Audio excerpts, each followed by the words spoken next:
Amour infini. Aujourd'hui, j'explore la question: qui suis-je? L'information vient de mon livre et livret. La vraie liberté est à l'intérieur. Hola, de Colombie. Avec la grande confusion mondiale actuelle, je souhaite faire ma part pour accélérer l'évolution de la conscience humaine. Veuillez aider en vous abonnant et en partageant ces vidéos. Merci.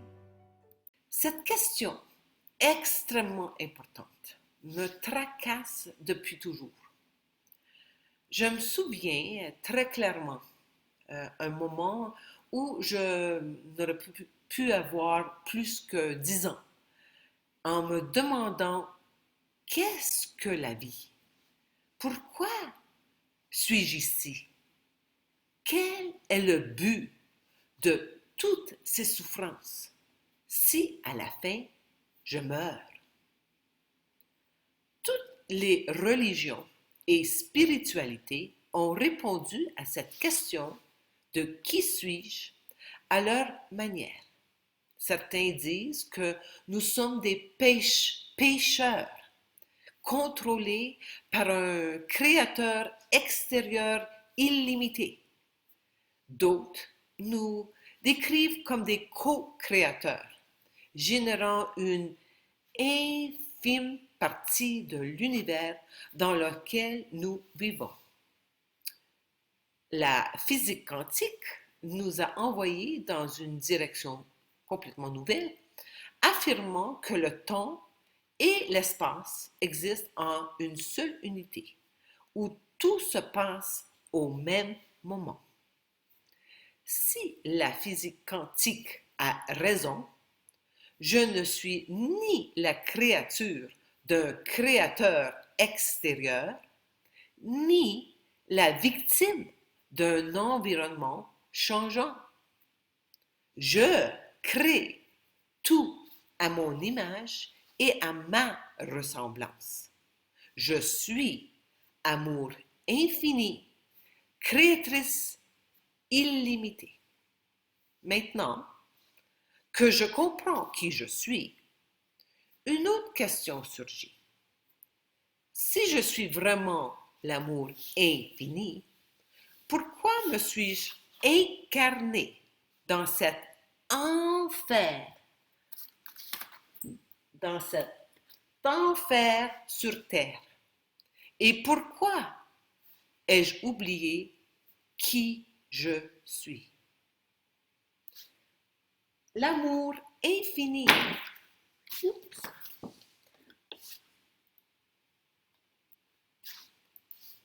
L'amour infini n'oublie rien, car l'amour infini est pure conscience. Dans mon état d'amour infini, j'ai toujours su ce que je crée et pourquoi je le crée. L'amour infini a créé un plan d'évolution extrêmement précis pour garantir que les êtres humains connaissent des niveaux de dualité. On est en dualité toujours croissant. Et on connaît la séparation. Les êtres humains sont dans la séparation du corps et de l'âme. Seule l'âme humaine connaît sa nature éternelle divine.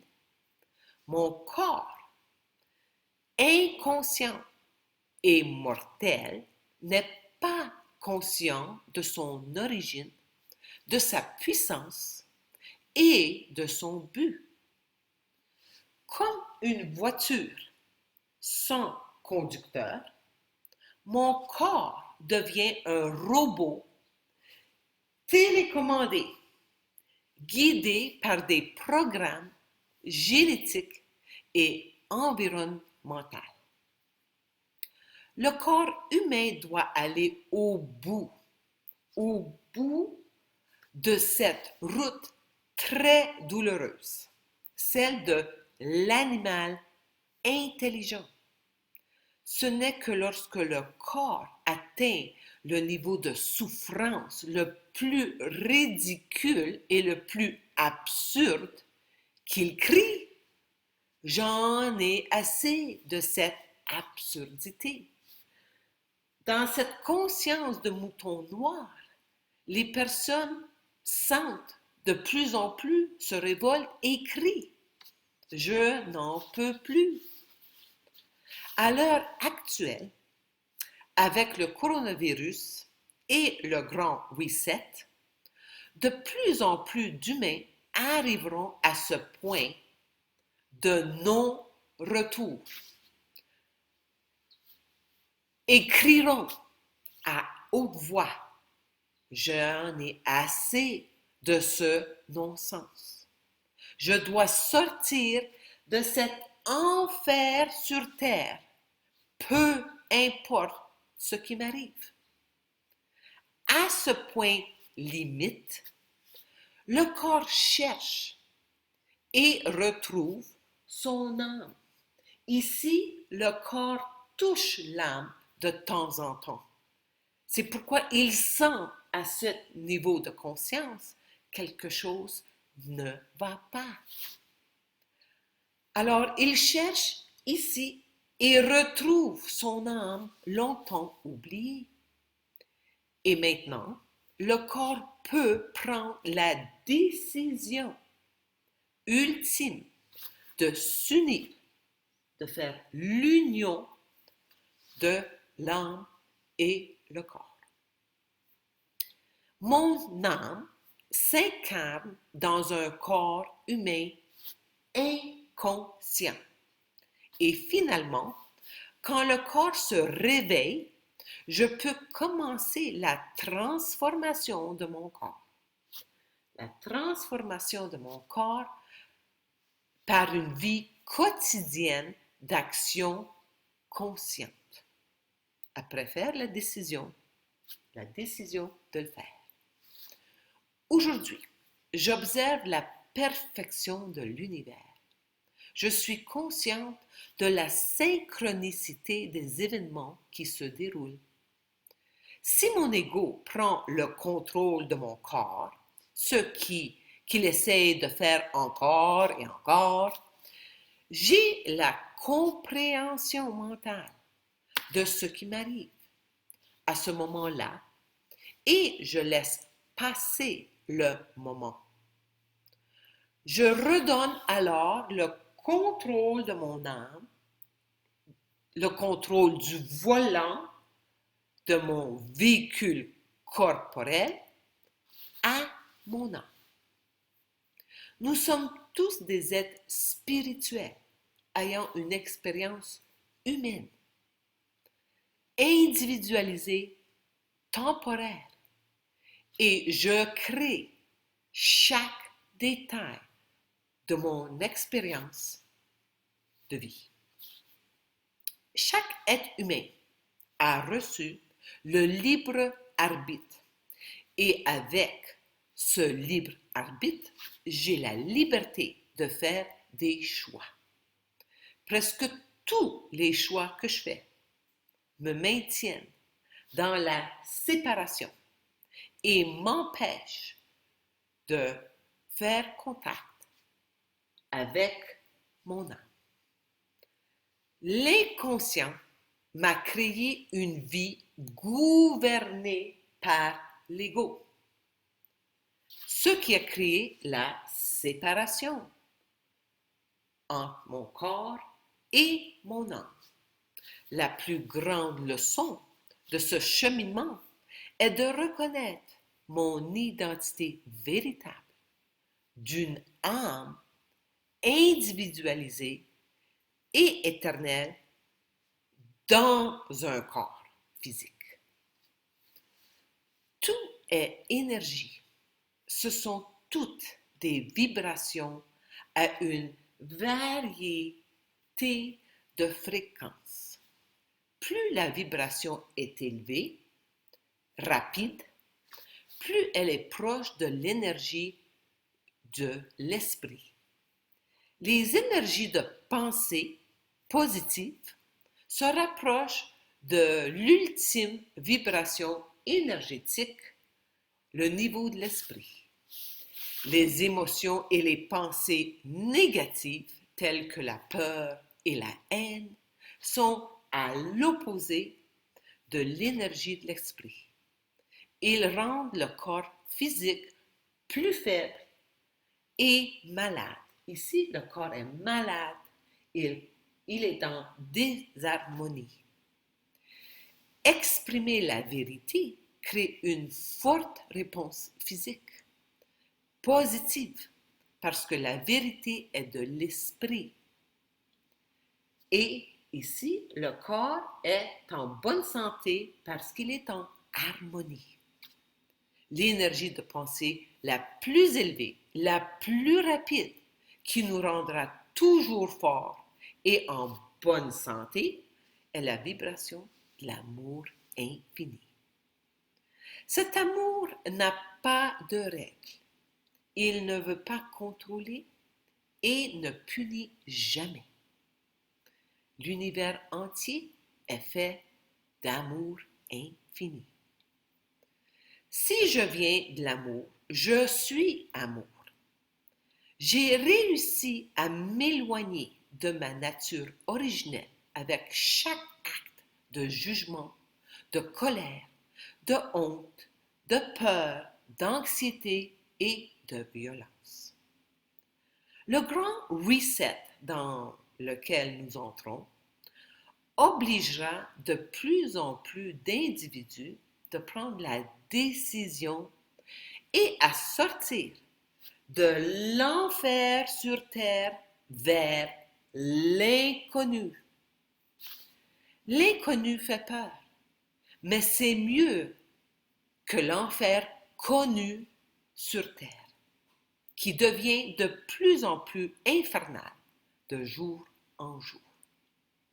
Aurais-je eu le courage de laisser aller tous mes biens sans l'aide du système qui m'a incarcéré et m'a laissé qu'un seul bon choix, de me détacher de mes biens. Mon ego, très fort, a combattu avec tout ce qu'il avait et finalement, mon âme a pris le dessus et a créé l'expérience de la prison infernale qui est devenue l'occasion parfaite d'évolution en conscience rapide.